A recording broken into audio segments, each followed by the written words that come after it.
Perkenalkan, nama saya Hermandus Junvin, NPM 12190074, Prodi Agribisnis, semester 7B, tugas perdagangan internasional. Baik, di sini saya akan jelaskan teori perdagangan internasional menurut Heckscher-Ohlin. Teori Heckscher-Ohlin menjelaskan beberapa pola perdagangan dengan baik negara cenderung untuk mengekspor barang-barang yang menggunakan faktor produksi yang relatif melimpah secara intensif.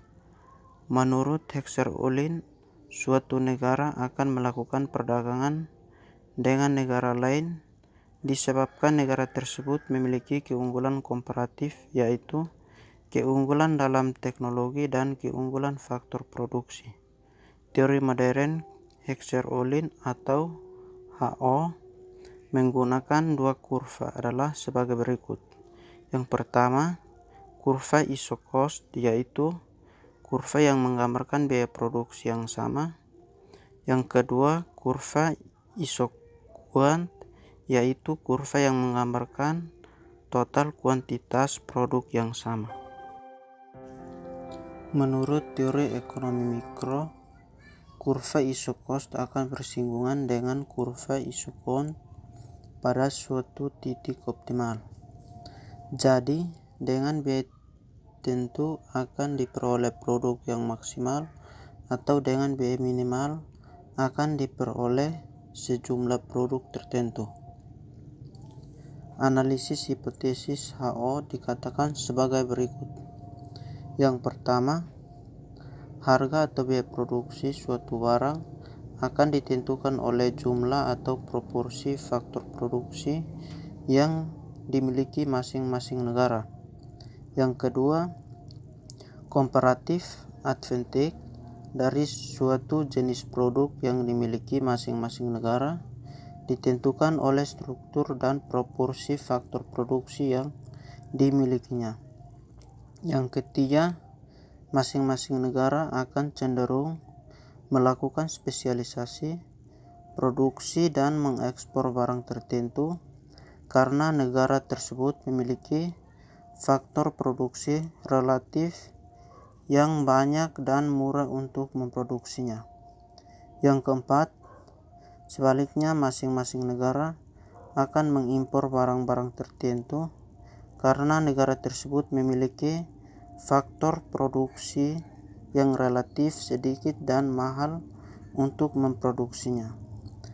Yang kelima, kelemahan dari teori HO, yaitu jumlah atau proporsi faktor produksi yang dimiliki masing-masing negara relatif sama, maka harga barang yang sejenis akan sama sehingga perdagangan internasional tidak akan terjadi.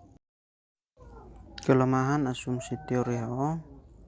Menjelaskan kelemahan teori HO dalam perdagangan internasional akan ditemukan beberapa asumsi yang kurang valid.